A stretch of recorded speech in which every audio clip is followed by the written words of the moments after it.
এরপরে প্রশ্ন ভাই, আজকাল দেখা যায় অনেক মুসল্লি জামাতের নামাজে রাকাত ধরার জন্য তাড়াহুড়া করে ছুটে আসে।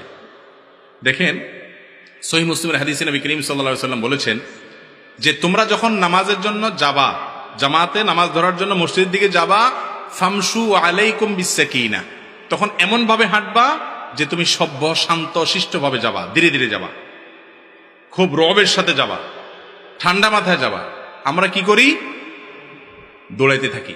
বিশেষ করে ইমাম সাহেব যদি রুকুতে যায় তো তার কোনো কথাই নেই। রুকুতে গেলে তখন কি হয়? ইঁদুর দৌড় দেই আমরা। এই ইঁদুর দৌড়টা কেন দেই? এই দৌড় দেখলে বাহ্যিকভাবে মনে হয় সুবহানাল্লাহ, আল্লাহর ইবাদতের জন্য কত পাগল পড়া লোকটা দৌড় দিছে আল্লাহর রহমতের দিকে, সুবহানাল্লাহ। আসলে এর একটা ভিন্ন দিকও হতে পারে, দিনের প্রতি কারোর আগ্রহ। বেশিরভাগ ক্ষেত্রে এই দৌড়টা হলো যে ওই রাকাতটা ধরতে না পারলে ভেজাল আবার পড়া লাগবে, এই জন্য রুকুতে ধরতে পারলে বেঁচে গেলাম।